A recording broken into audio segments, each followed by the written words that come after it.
Hello 10th class.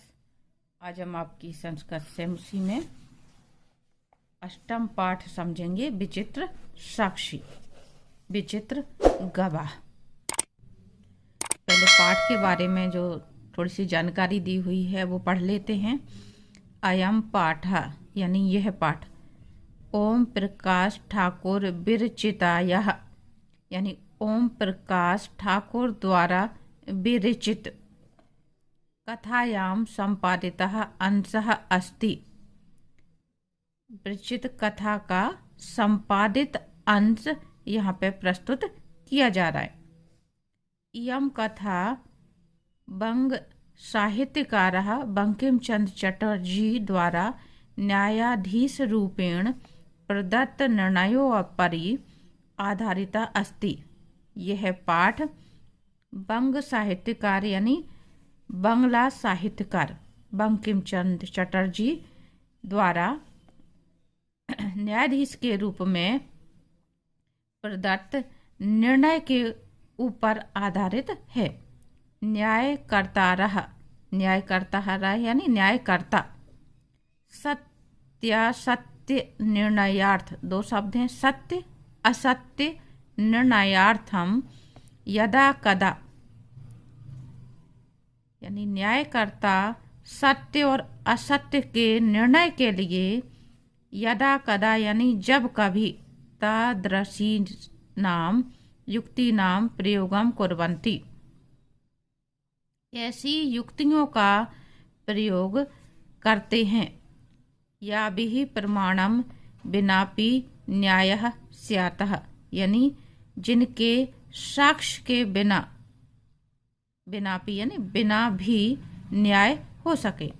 अस्यां कथायाम अपि न्यायाधीशेन तथैव मार्गः आचरितः।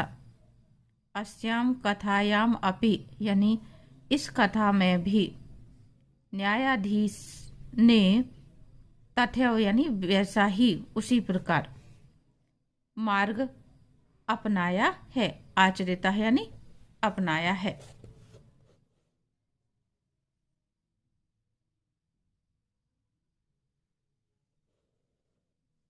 यहाँ से आपकी कहानी प्रारंभ हो रही है कि क्या कहानी है उसमें। कश्चन निर्धनो जनः भूरि परिश्रम्य किंचिद वित्तम उपार्जितवान। कश्चन निर्धनो यानी किसी निर्धन व्यक्ति ने, जनः यानी व्यक्ति, किसी निर्धन व्यक्ति ने भूरि परिश्रम यानी अत्यधिक परिश्रम करके किंचित कुछ वित्तम उपार्जितवान कुछ धन कमाया था। तेन वित्तेन स्वपुत्रम, तेन वित्तेन यानी उस धन से, स्वपुत्रम अपने पुत्र को, एकस्मिन् महाविद्यालय एक महाविद्यालय में प्रवेशम दापयितुम सफलो जातः प्रवेश दिलाने में सफल हुआ। तत्तनयः तत्तेव छात्रावासे, तत्तनयः दो शब्द हैं यहाँ पे, तनया यानी पुत्र, वह पुत्र वहीं पर छात्रावास में निवसन अध्ययने संलग्नः संभूतः निवास छात्रावास में रहते हुए, निवास करते हुए अध्ययन में लग गया। संलग्न संभूता यानी लग गया। एकदा स पिता एक बार वह पिता तनुजस्य रुग्णात्मकार्यण्य व्याकुलो जातः पुत्र की बीमारी को सुनकर के, तनुजस्य रुग्णा पुत्र की बीमारी को सुन करके व्याकुल हो गया। जातः पुत्रम द्रष्टुम च प्रस्थितः व्याकुल होकर पुत्र को देखने के लिए चल पड़ा। प्रस्थितः यानी चल पड़ा, चला गया। परम अर्थ कार्येन पीड़ितः सा बसयानम विहाय पदाति रेव प्राचलत परंतु, परम यानी परंतु, अर्थ यानी धन, कार्यस्येन यानी परंतु धन के अभाव से परेशान, पीड़िता है यानी परेशान, वह बसयान यानी बस को छोड़कर, विहाय यानी छोड़कर, बस यान बस के लिए प्रयोग किया जा रहा है यहाँ पे, बस को छोड़कर पदाति रेव यानी पैदल ही, प्रचलत यानी चला गया।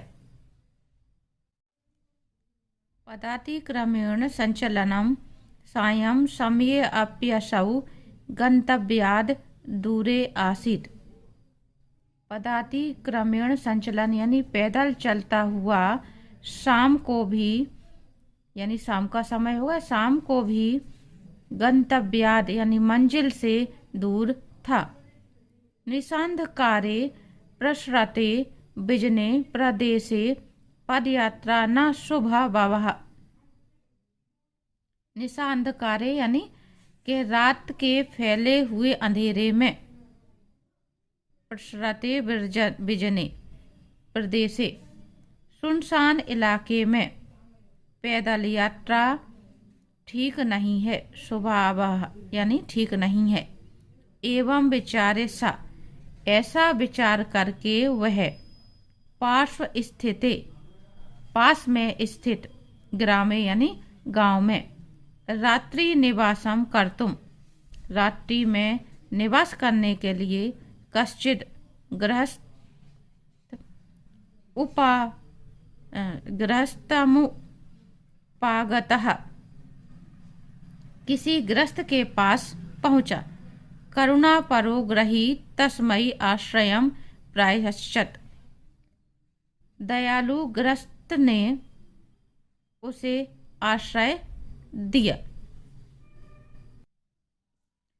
विचित्रा देवगति ही, देवगति यानी भाग्य की लीला, भाग्य की लीला विचित्र है। तस्यामेव रात्रौ तस्मिन् गृहे, उसी रात को उस घर में जिसमें वो ठहरा था, उस घर में कोई कश्चन यानी कोई चोर गृहाभ्यंतरम प्रविष्टः, घर के अंदर प्रवेश कर गया। तत्र निहिताम एकाम मंजूषाम आदाय पलायतः, वहां रखी हुई एक मंजूषाम यानी पेटी, जिसको हम कहते हैं बॉक्स या बकस, तो वहां रखी हुई पेटी को लेकर के पलायता है यानी भाग गया। चोरस्य पादध्वनिना प्रबुद्धो अतिथिः चोर संकायाः तमन्वधावत् अगृह्णाश्च परं तदानीमेव किंचिद् विचित्रं घटत्। चोरस्य पादध्वनिना यानी चोर के पैरों की आवाज से जागा हुआ, चोर की आशंका से उसके पीछे पीछे भागा और पीछे पीछे गया, अग्रणाच गया, और तदानीव किंचित उसे पकड़ा, और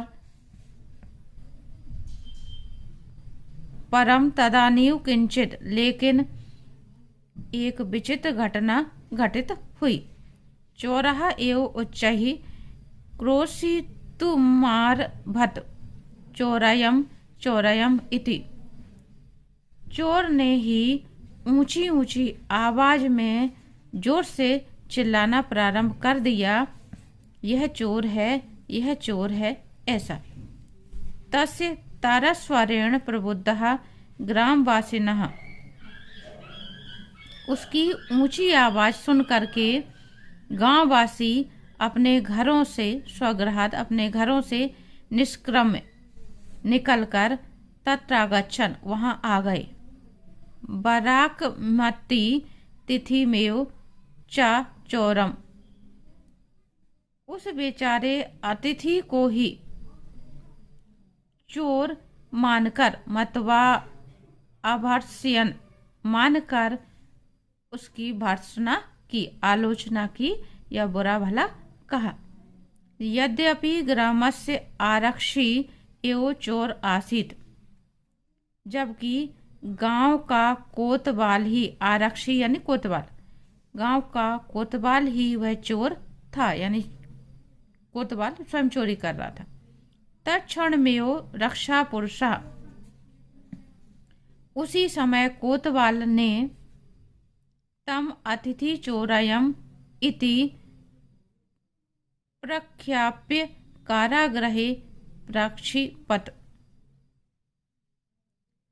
उसी क्षण कोतवाल ने, रक्षा पुरुषा फिर से कोतवाल ने उस अतिथि को यह चोर है, चोरो अयम यह चोर है, ऐसा सिद्ध करके, प्रख्याप्य यानी सिद्ध करके उसे कारागार में डाल दिया। अग्रिम दिने यानी अगले दिन, सह आरक्षी वह कोतवाल, चोर्याभियोगे तम न्यायालयम नीतवान, चोरी के आरोप में, अभियोगे यानी आरोप में, उसको न्यायालय ले गया। नीतवान यानी ले जाना। न्यायाधीशो बंकिम चंद उभाभ्याम पृथका पृथका विवरणम श्रुतवान, न्यायाधीश बंकिम चंद ने दोनों, उभयाम यानी दोनों से अलग अलग घटना का विवरण सुना। सर्ववृत्तम अवगत्य सह तम निर्दोषम अमन्यत आरक्षिणम च दोष भाजनम। सर्वम वृत्तम अवगत्य यानी सारी घटना को जानकर उन्होंने उस अतिथि को निर्दोष माना और कोतवाल को दोषी, किंतु प्रमाण अभावात सा निर्णयितुम न शक्नोत, किंतु साक्ष्य के अभाव में वह निर्णय नहीं। तत् असौ तौ अग्रिम दिने उपस्थातुम आदिष्टवान, उसके बाद उन्होंने उन दोनों को दूसरे दिन उपस्थित होने का आदेश दिया। अन्ये दुह तौ न्यायालये स्वस्वपक्षम पुनः स्थापित बन्तौ। अन्य दिन यानी अगले दिन, अगले दिन उन दोनों ने, तौ यानी उन दोनों ने, न्यायालय में अपना अपना पक्ष फिर से रखा। तथैव कश्चित् तत्रत्य कर्मचारी समागत्य न्यवेदयत् यत् इत क्रोश द्वयान्तराले कश्चित् जनः केनापि हतः। तदेव कश्चित् यानी तभी वहाँ तत्रत्य कर्मचारी, किसी कर्मचारी ने समागत यानी आकर के निवेदन किया कि यत इत क्रोश द्वयांतराले यानी 2 कोस की दूरी पर कोई व्यक्ति केनापि हतः, कोई व्यक्ति किसी के द्वारा मार दिया गया है, यानी किसी के द्वारा उसकी हत्या कर दी गई है। तस्य मृत शरीरम राजमार्गम निक्षा वर्तते, उसका मृत शरीर सड़क के पास ही पड़ा हुआ है। आदिश्यताम किम करणीयमिति, आज्ञा कीजिए क्या करना है।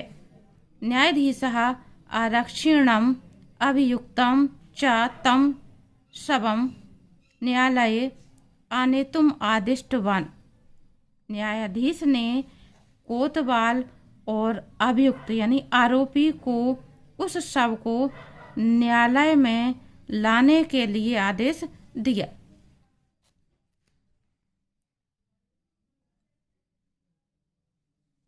आदेशम प्राप्य उभौ प्राचलताम, आज्ञा पाकर के दोनों चले गए।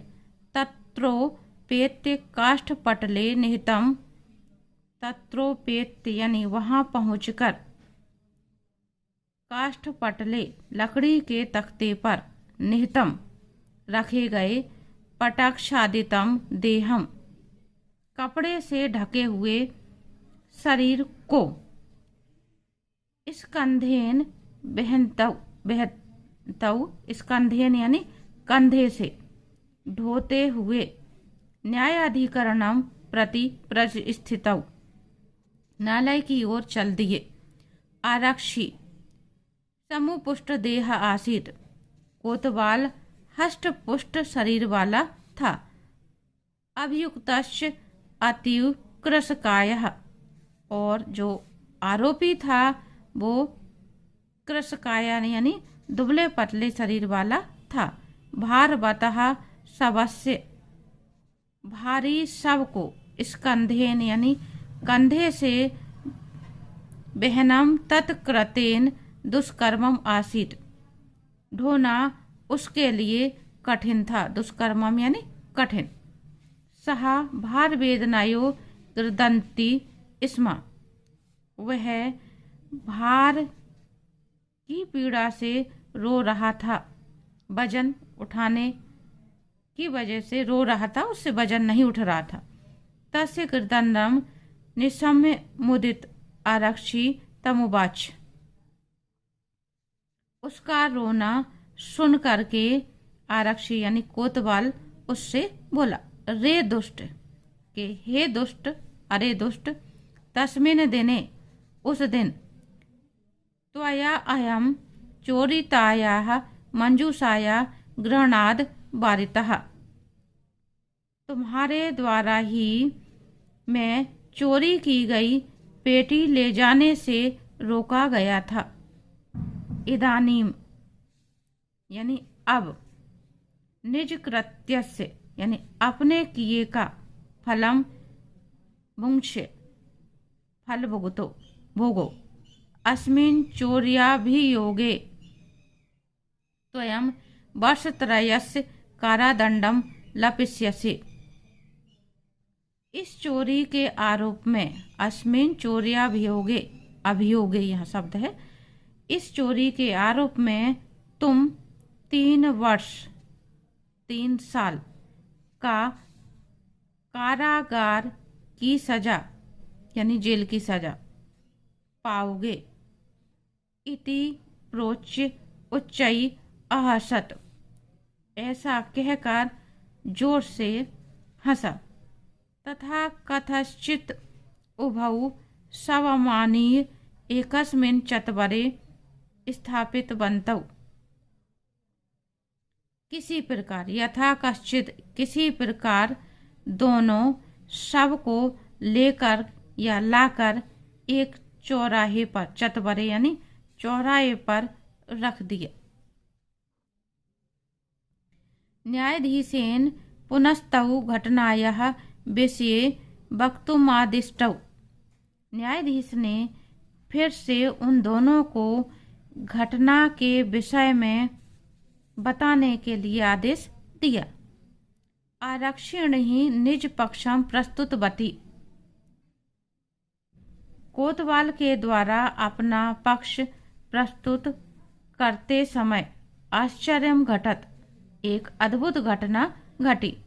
सह शव यानी वह शव या उस शव, प्रावरकम अपसार्य,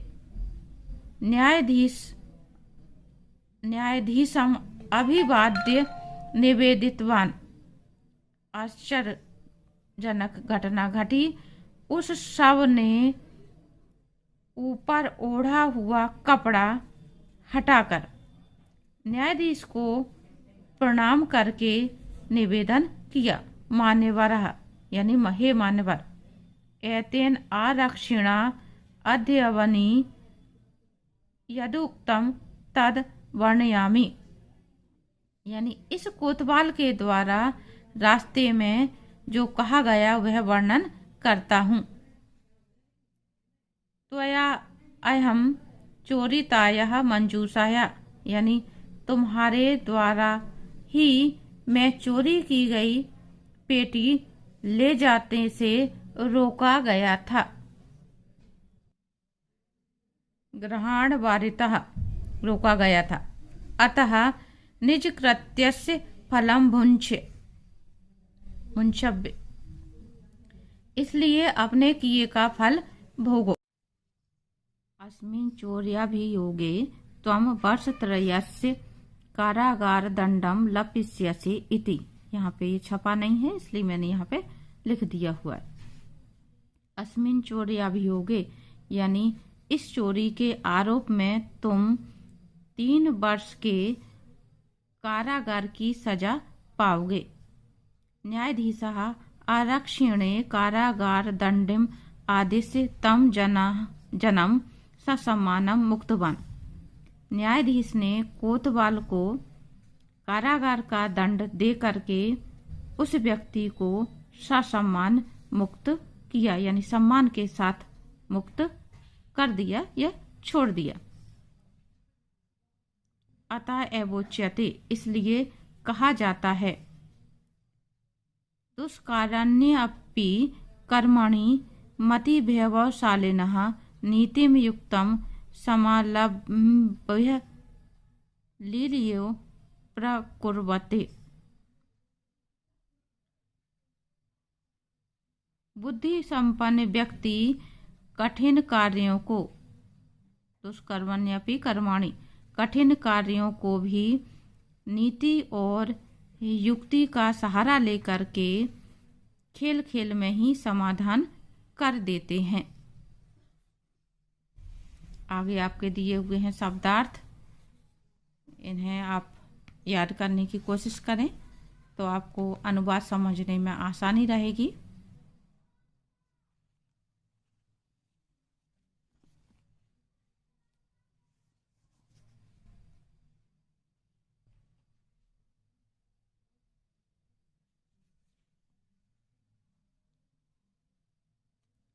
इसके बाद हम समझेंगे अभ्यास कार्य प्रश्नोत्तर।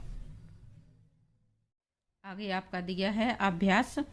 सबसे पहले एक पदेन उत्तरम लिखत, एक शब्द में उत्तर लिखना है आपको। कीदृशे प्रदेशे पद यात्रा न सुखावहः, किस तरह के प्रदेश की पद यात्रा सुखदायी नहीं है। उत्तर है आपका विर्जन प्रदेशे, यानी एकांत प्रदेश में।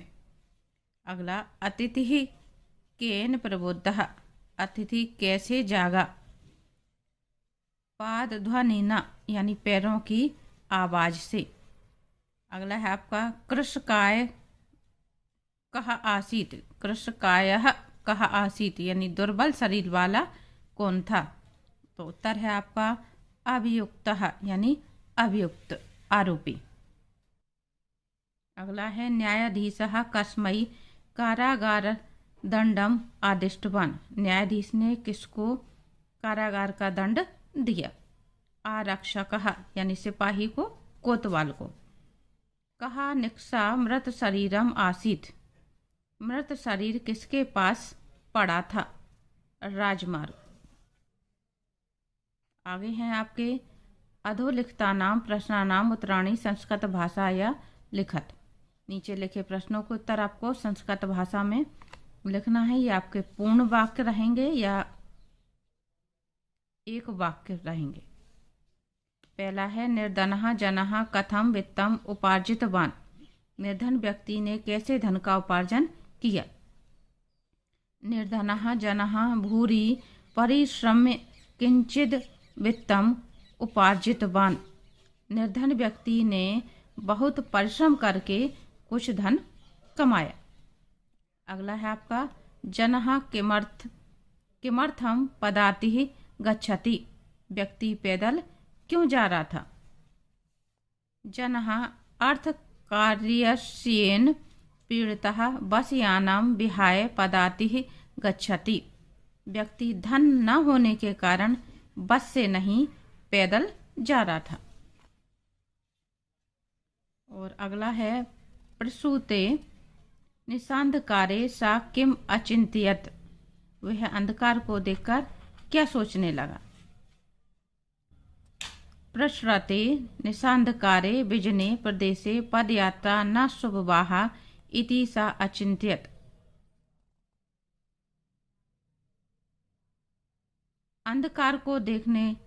वह अंधकार को देखकर सोचने लगा कि एकांत प्रदेश में यात्रा करना ठीक नहीं है, कल्याणकारी नहीं है। अगला प्रश्न है आपका, वस्तुतः चोरः कः आसीत्? वास्तव में चोर कौन था? वस्तुतः चोरः आरक्षी आसीत्। वास्तव में चोर सिपाही था या कोतवाल था। जनस्य कृताननं निशम्य आरक्षी किम उक्तवान्? रोते हुए व्यक्ति को देखकर आरक्षी ने क्या कहा? जनस्य कृताननं निशम्य आरक्षी उक्तवान्, रे दुष्ट त्वया अहं चोरितायाः मञ्जूषायाः गृह्णाद् वारितः। इदानीं निजकृत्यस्य फलं भुंक्ष। त्वं वर्षत्रयस्य कारादण्डं लप्स्यति इति। कोतवाल ने कहा, हे दुष्ट, तूने ही मुझे उस दिन पेटी को ले जाने से रोका था। अब अपने कार्य का फल भुगतो और अब तुम्हें 3 वर्ष की सजा मिलेगी। 3 वर्ष का कारागार का दंड मिलेगा। अगला है, माति वैभवशालिनः दुष्कराणि कार्याणि कथम साधयन्ति? यानी बुद्धि का प्रयोग करके दुष्कर कार्यों को कौन सिद्ध कर लेते हैं? उत्तर है आपका, मति वैभवशालिनः दुष्कराणि कार्याणि नीतिम युक्तिम च समालम्ब्य लीलया एव साधयन्ति। बुद्धिजन यानी बुद्धिमान अपनी बुद्धि के द्वारा कठिन कार्यों को भी नीति और युक्ति का आश्रय लेकर सुगमता से कर लेते हैं। अगला प्रश्न है आपका, रेखांकित पदम आधारित प्रश्न निर्माणम कुरुत। रेखांकित शब्द के आधार पर हमें प्रश्न निर्माण करना है। पहला है, पुत्रम द्रष्टुम सह प्रस्थित। पुत्र को देखने के लिए वह चल पड़ा। तो किसको देखने के लिए? तो ये आएगा आपका पुत्रम की जगह कम, यानी किसको देखने के लिए वह चला। अगला है, करुणा परो ग्रही तस्मै आश्रयम प्रयच्छत। यानी दयालु ग्रस्त ने उसे सहारा दिया। करुणा से भरे हुए ग्रस्त ने उसे सहारा दिया। तो किसे सहारा दिया? उसे। तो यहाँ पे हो गया, करुणा परो ग्रही कस्मै आश्रयम प्रयच्छत। अगला, चोरस्य पाद ध्वनिना अतिथि प्रबुद्धः। चोर के पैरों की आवाज से अतिथि जागा। तो प्रश्न बनेगा, किसके पैरों की? तो चौरस की जगह पे हो जाएगा यहाँ पे कस्य। अगला है आपका, न्यायाधीशः बंकिम चंद्र आसीत्। न्यायाधीश बंकिम चंद्र था। बंकिम चंद्र की जगह हो जाएगा, न्यायाधीश कौन था? तो न्यायाधीशः कः आसीत्। अगला, सा भार वेदनाया कृदन्ति स्म। वह भार की पीड़ा से रो रहा था। तो किसकी पीड़ा से? सा कया कृदन्ति स्म। अगला है आपका, उभौ सम चत्वरे स्थापित बंतौ। दोनों ने सबको चौराहे पर रख दिया। उभौ का मतलब दोनों। उभौ सम कुत्र स्थापित बंतौ। चत्वारे यानी चौराहे, तो चौराहे पर रख दिया यानी कहाँ रख दिया। आगे है आपका, यथा निर्देशम उत्तरत। निर्देश के अनुसार उत्तर हमें लिखना है। पहला है आपका, आदेशम प्राप्य उभौ अचलताम अत किम कर्त पदम। इस वाक्य में कर्त्य पद कौन सा है? तो ये उत्तर है आपका उभौ। अगला है, एतेन आरक्षिणा अध्वनि यदुक्तम तत् वर्णयामि अत्र मार्गे इत्यर्थे किम पदम प्रयुक्तम। इस वाक्य में मार्ग शब्द के मीनिंग में, के अर्थ में कौन सा शब्द प्रयोग हुआ है? तो इसका उत्तर है आपका अध्वनि।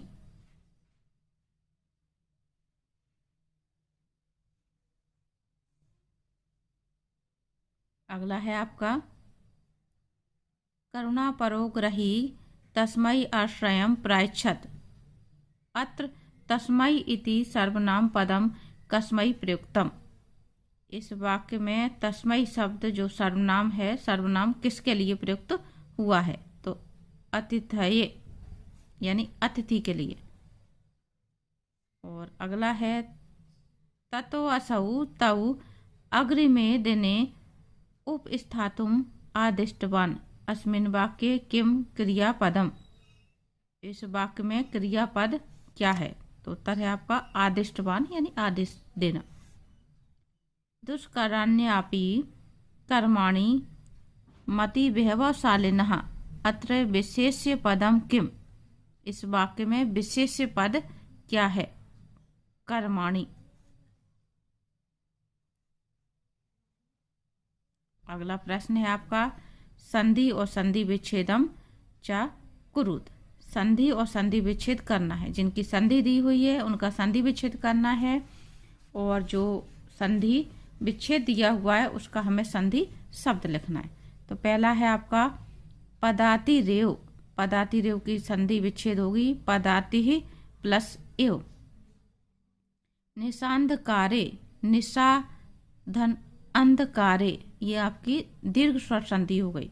दोनों तरफ एक ही स्वर आता है तो ये दीर्घ स्वर संधि है। यहाँ पे विसर्ग आएगा तो ये विसर्ग संधि का उदाहरण है। अगला अभिआगतम, तो ये आएगा आपका अभ्यागतम। भोजन अंते, भोजनांते। चोरो अयम, चोरः अयम। इस तरह का जब हमें विग्रह करना होता है तो अवग्रह के स्थान पर हम आ लगा देते हैं और ओ की मात्रा की जगह पे विसर्ग लगा दिया जाता है। ग्रहाधन अभ्यंतरे, ग्रहाभ्यंतरे। फिर से ये दीर्घ स्वर संधि का उदाहरण है। लीलियो, लीलिया प्लस एव, ये वृद्धि स्वर संधि है। जब भी डबल मात्रा हो जाती तो वृद्धि यानी मात्रा में वृद्धि हो जाती। यदि उक्तम, यद प्लस उक्तम। प्रबुद्ध अतिथि, प्रबुद्धो अतिथि। जो चोर भयम था उसी तरह से आपका इसका भी हो जाएगा। यहाँ पे आपकी संधि विच्छेद दी है, संधि शब्द आपका ये हो जाएगा। प्रश्न है अगला आपका अधोलिखितानि पदानि भिन्न भिन्न प्रत्ययान्तानि सन्ति तानि पृथक् कृत्वा निर्दिष्टानां प्रत्ययानामधः लिखत। जो नीचे शब्द दिए जा रहे हैं आपके, इनमें भिन्न भिन्न प्रत्यय हैं तो आपको उनको अलग करके निश्चित प्रत्यय के नीचे लिखना है। तो ये आपके शब्द दिए हुए हैं। जैसे इसके लास्ट में या है तो ये आपका ल्यप प्रत्यय का उदाहरण है। बान शब्द जिसके लास्ट में होता है वो कत्वतु प्रत्यय होता है। तुम शब्द जिसके लास्ट में होता है वो तुमुन प्रत्यय होता है। तो आपको इस तरह से इन्हें यहाँ पे लिखना है।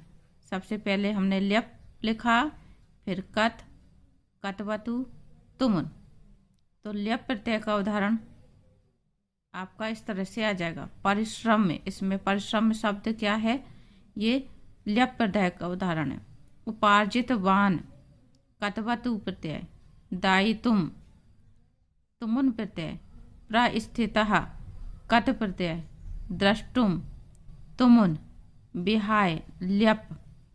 पृष्ठवान, कत्वतु। प्रविष्टः, कत। आदाय, ल्यप प्रत्यय। क्रोशितुम, तुमुन प्रत्यय। नियुक्तः, कत प्रत्यय। नीतवान, कत्वतु। निर्णयतुम, तुमुन प्रत्यय। आदिष्टवान, कत्वतु। समागत्य, ल्यप प्रत्यय। और मुदितः आपका कत प्रत्यय। आगे है प्रश्न अधोलिखितानि वाक्यानि बहुवचने परिवर्त्यत। नीचे लिखे वाक्यों को आपको बहुवचन में बदलना है। सा बसयानम विहाय पदाति रेव गंतुम निश्चयं कृतवान। सह की जगह हो जाएगा ते, सा का बहुवचन ते बसयानम, इसका बहुवचन हो जाएगा बसयानानि। विहाय पदातिरेव गंतुम निश्चयं कृतवन्तः, कृतवान का हो जाएगा यहाँ पे कृतवन्तः। आपको ये ध्यान कर लेना है किन शब्दों में चेंज हुआ है, ये कृतवन्तः और इनका चेंज करा है हमने। आगे है आपका चौरह ग्रामे नियुक्तः राजपुरुषः आसीत्, चौरह की हो जाएगा चौराहा, ग्रामे का ग्रामेषु, नियुक्त का नियुक्ता, राजपुरुषः का राजपुरुषा, आसीत का आसन। तो शब्द हो जाएगा आपको चौराहा ग्रामेषु नियुक्तः राजपुरुषः आसन। कश्चन चोरः गृहान्तरं प्रविष्टः, इसका बहुवचन होगा कश्चन का केचन। चोरः का भी हमने करा था बहुवचन चोरा। गृहाभ्यंतरम का हो जाएगा गृहाभ्यंतरम, और प्रविष्ट का प्रविष्टाः, आ की मात्रा लग रही है आपकी। अगला है आपका अन्य दुह तौ न्यायालये स्व स्वपक्षम स्थापित बंतौ, अन्य दुह तौ का बहुवचन ते, न्यायालय वैसा का वैसे ही आपका, स्व स्व वैसा ही, पक्षम स्थापित, बंतौ का हो जाएगा स्थापित बंतः।